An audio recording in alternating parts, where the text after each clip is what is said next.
Bienvenue dans cette nouvelle vidéo. Aujourd'hui, je te présente 9 conseils pour gérer au mieux ton activité à ton compte et éviter de reproduire les mêmes erreurs que j'ai pu faire. Moi, c'est Juliette, je suis artiste 3D depuis 1 an et demi maintenant sous le nom de Lemzy Studio. Et j'ai fait pas mal d'erreurs depuis que j'ai commencé et du coup, j'ai lancé cette chaîne pour vous présenter des projets 3D, des créations que je peux faire, mais aussi et surtout de vous conseiller pour ne pas reproduire les mêmes erreurs.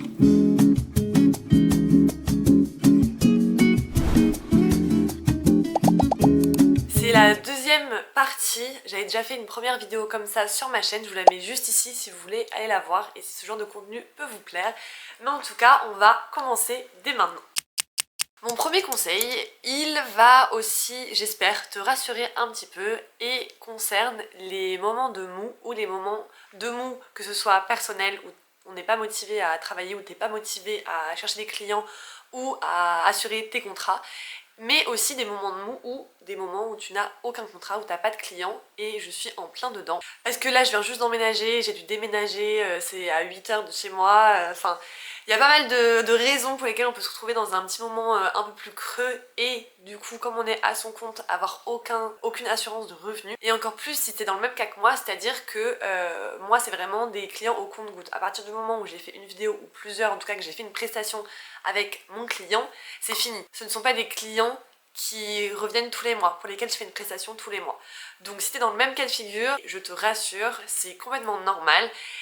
Et ce que j'essaye de faire, premièrement, si c'est un moment mou personnel, c'est-à-dire si t'es pas motivé à le faire, ne te force pas, essaye de faire d'autres choses. Pour moi, être à son compte, c'est aussi travailler par saison, donc tes saisons internes. C'est-à-dire, il y a des moments où tu vas être en mode on y va, on donne tout, on travaille énormément, on cherche des clients et on a X contrats et la vie est belle, mais en même temps, limite on n'en dort pas.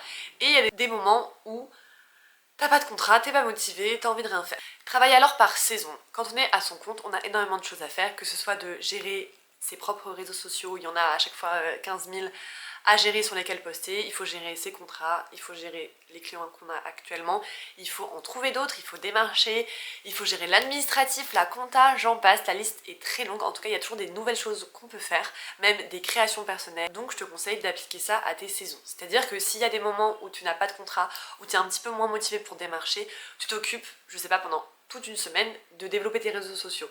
Tu crées tes idées à l'avance, tu crées tes posts, tu filmes pour tes contenus. Par exemple, moi là, je vais faire pas mal de vidéos YouTube pour pouvoir les prévoir à l'avance parce que je sais qu'il y a aussi des semaines où je ne vais pas du tout pouvoir en tourner et que du coup, mon contenu sur YouTube, il va être beaucoup moins régulier.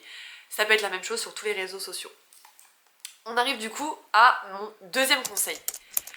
Quand tu débutes, même là, moi ça fait 1 an et demi et je fais pas tous les réseaux sociaux. Quand tu débutes, ça sert à rien d'être sur tous les réseaux sociaux possibles. YouTube, LinkedIn, TikTok, Insta, Behance, je sais pas comment on dit, j'ai jamais su. Pinterest, ton site internet, il y en a énormément, donc ça sert à rien. Quand t'as pas, il y a des gens qui ont des équipes derrière, qui postent, ils embauchent des gens qui postent pour eux. Toi et moi, on est tout seuls. Donc, ce que je te conseille, c'est de choisir, surtout quand tu débutes et après tu vois ce qui te plaît et tu peux en rajouter, c'est de choisir 1 ou 2 maximum réseaux sociaux. Quand j'ai commencé, j'ai voulu tout faire, ça m'a noyé, je faisais pas des posts de qualité, j'essayais de faire de la quantité, c'était vraiment, ça marchait pas, ça m'a pas apporté plus de followers qu'autre chose. La seule chose qui m'a vraiment apporté en tout cas des contrats, c'est les contenus de qualité quand je faisais des créations personnalisées pour les marques que je voulais démarcher. Pardon, c'était une parenthèse.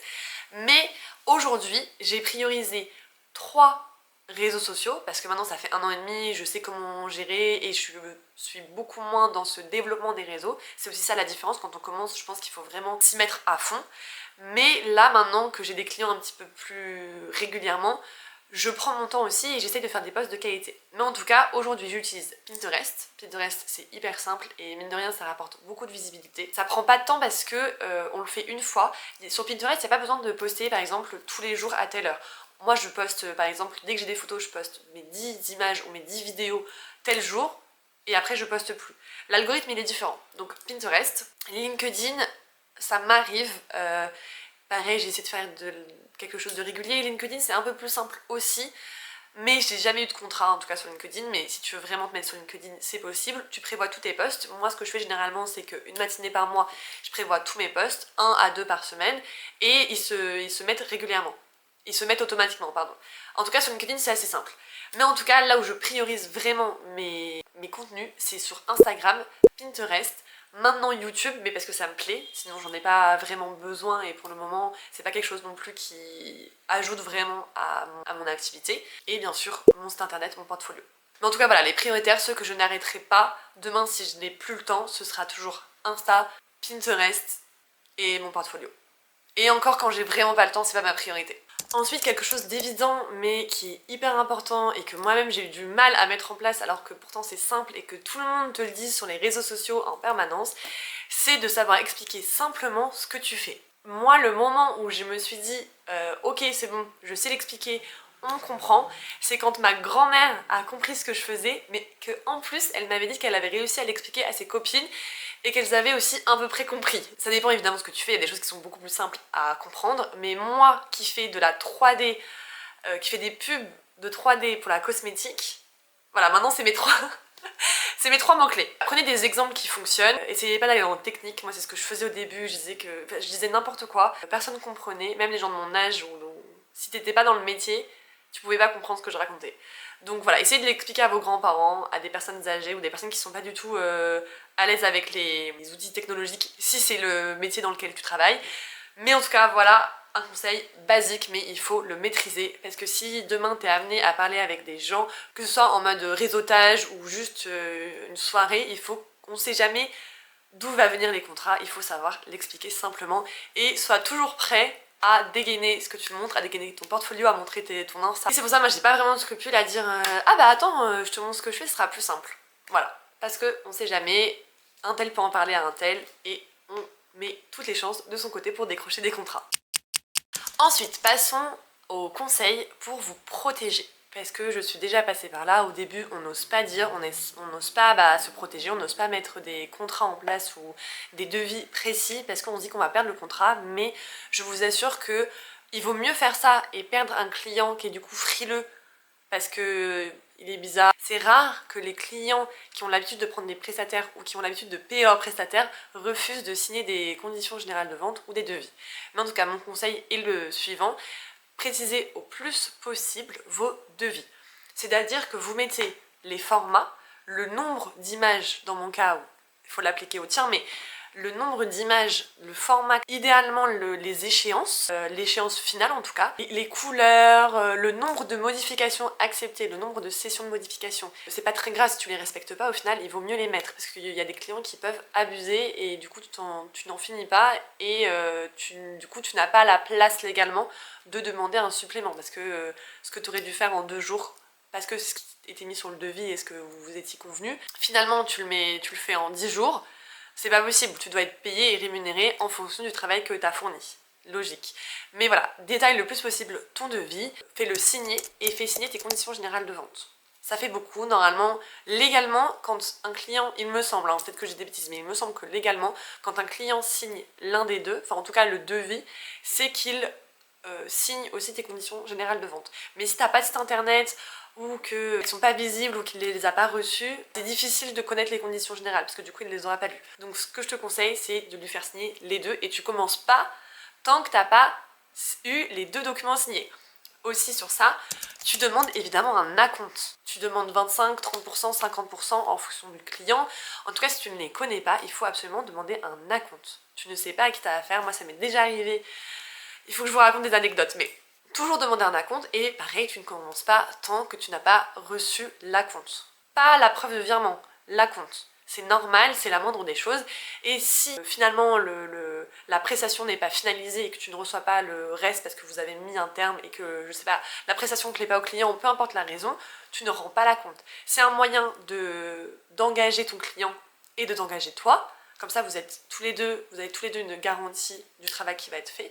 Mais c'est aussi une garantie que le client ne va pas te la mettre à l'envers, tout simplement. Mais je comprends que tu n'oses pas. Au début, je le faisais pas, hein. Honnêtement, au début, je demandais pas des acomptes parce que je me disais, ah non, mais... En fait, moi, je suis réglo Donc je me dis pourquoi les personnes ne vont pas l'être.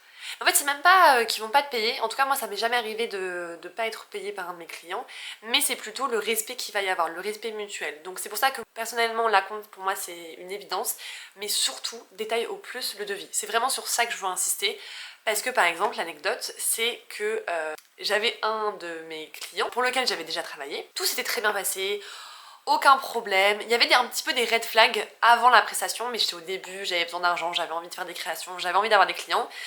Mais il y avait un peu des red flags que j'ai ignorés. Ça pourrait être sympa de faire une petite vidéo red flag de mes clients. Je le note, mais conseil red flag, attention, quels sont les red flags à repérer pour vos clients.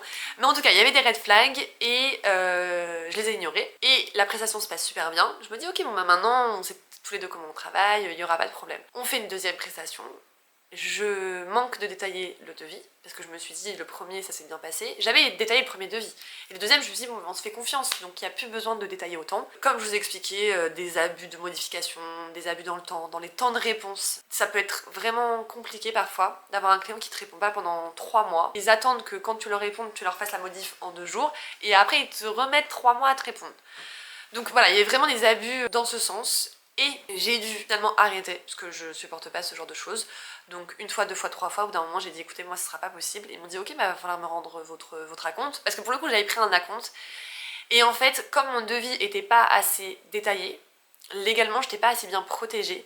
Et que je me suis dit, mais j'ai peut-être fait une erreur. Là en le disant une fois je me dis j'aurais peut-être pas dû rembourser. Mais je me suis dit je préfère me protéger, pas avoir de soucis. Parce que de toute façon moi mes acomptes je les dépense jamais tant que j'ai pas reçu la totalité. Je sais pas, c'est psychologique, je préfère, ça me rassure.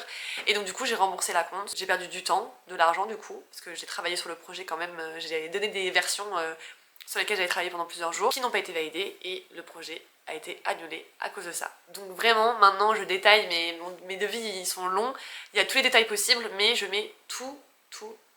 Comme ça il n'y a pas de surprise. Et même si toi après tu souhaites dépasser ce que tu avais dit, moi ça m'arrive, parfois j'avais mis 3 modifications, je sais que mon client il est réglo et qu'il veut une petite modif, la 4e, etc.